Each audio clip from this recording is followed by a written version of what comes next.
Hello, Phil here from Wings of Pegasus and welcome to another analysis video. If you do enjoy this video, please give it a thumbs up and subscribe. So on the agenda tonight, we're going to be looking at Unknown Hinson, and this is going to be his version of Voodoo Child, and this is coming from 2010. So let's get Unknown Hinson up on screen and see how he gets on.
I'm just going to jump in here because the good thing about seeing this video, especially being from the UK, is that we don't really know about Unknown Hinson. I gather from the internet that he's quite well known over in the USA, and I'm not sure how much he's seen as a musician or a TV personality. I know that he's been in shows over there, but it's great to be able to look at him with eyes just on the music and not really knowing where he's from or what he's done in the past, because it means I can just really analyze the musicianship going on. We know that this is going to be his own version of Voodoo Child just because of the way that he's playing it, not keeping exactly to that Hendrix version, but actually doing a really good rendition and keeping it somewhat authentic to the original. You sometimes see players that go totally AWOL with especially Jimi Hendrix covers and Voodoo Child. They really do go off on one, shredding away and almost lose touch with that original track. But here, Unknown Hinson, or Stuart as his name is,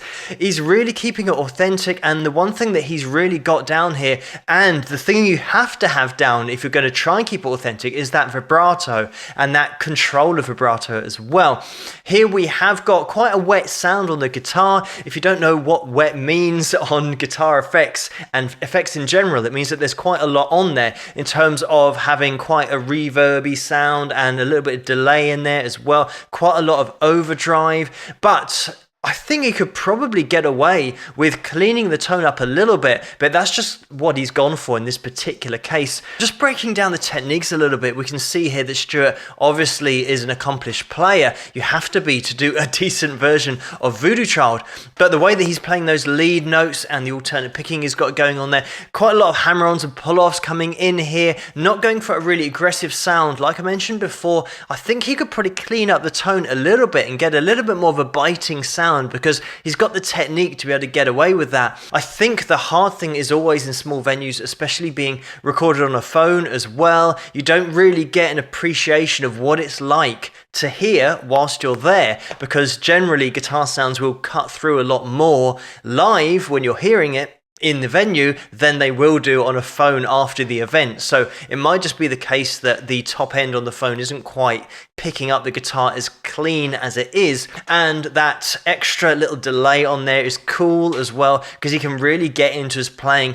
And to a certain extent, that's what you need in a three-piece sound sometimes. A little bit of delay on the guitar, a little bit of reverb, so that once you hit those chords, especially when you're playing lead and you're the only guitar, you need a little bit of a repeat on your sound in order to fill in those frequencies that would just go dead if you just had a dead sound on your guitar. Let's get into a little bit more.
Going to jump in here because obviously within this whole cover we've got little sections where Stuart just goes off down a different avenue and takes you on a little bit of a different journey than you're expecting.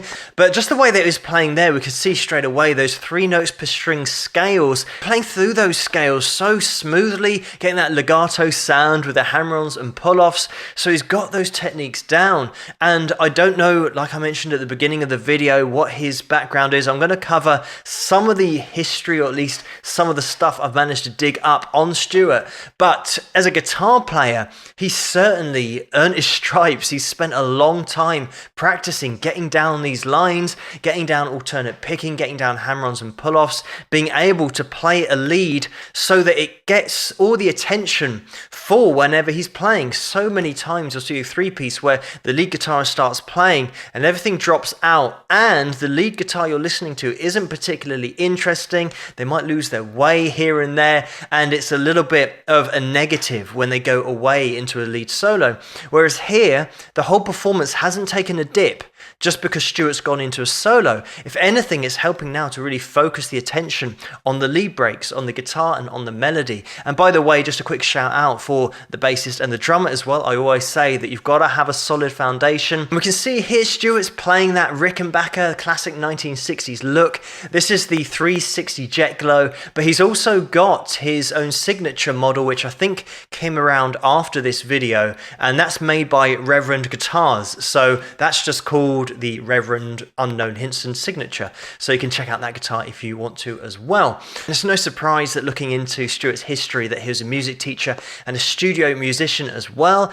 And it tends to be the case sometimes that guys that become celebrities or well known for something else have spent a long time in their teens either wanting to be in a band or wanting to be a musician when they grow up, and then their lives take a different turn, but they've always kept that passion for music and the passion for playing. Just to get into the history briefly, if you're watching this in the USA, you'll know this already, but Unknown Hinson was like an alter ego, like a character. So Stuart created this for a show called The Wild Wild South Show, and after that, unfortunately, he lost his co-star on that show who passed away, and after that he had a spin-off show which was called The Unknown Hinson Show, and that actually won 4 times in a row, or 4 years in a row, the award for the best public access show in Charlotte. So it was obviously very popular, and something unfortunately that we didn't get over here in the UK, but by the sounds of it, it was a very popular show over in the USA. And after the show finished, Stuart continued with this alter ego of Unknown Hinson and started doing recordings, but also playing live gigs. And he has shared the stage with guys like Marty Stewart and the Reverend Horton Heat, and also Ed King's in there. And he was also playing bass for Billy Bob Thornton's band, who were called the Boxmasters. And I think in that setup, he wasn't playing the Unknown Hinson character or being that alter ego. He was just very much himself, being Stuart, just playing bass. But it just goes to prove and just to show that all of that ability has always been there in order to play in different bands, and he does write and record and produce all of his own stuff as well. So he's got a lot of experience and very much that musicality in his background. Just to back that up, his own track called Torture Town actually won the award for the Best Alternative Country Song, and that was from the 8th Annual Independent Music Awards. Some great technique in there and great expression as well, and I haven't even mentioned Stuart's voice. Laying down that vocal over the top of playing riffs and solo notes is always going to double the difficulty, but not as well known over here in the UK. From what I've read, he'll be mostly known for an Adult Swim series called Squidbillies, something like that. I'm not sure. I'm going to have to take the internet's word for that. But it's great just to check him out with a clean slate and just look at him in terms of his musical prowess on the guitar and seeing him as a musician and not really knowing him for anything else. Thank you so much for suggesting this video for me to take a look at. Keep those suggestions coming in the comments below. Let me know what you guys think, and if you like this video, please give it a thumbs up and subscribe, and I'll see you guys at the next one. Rock!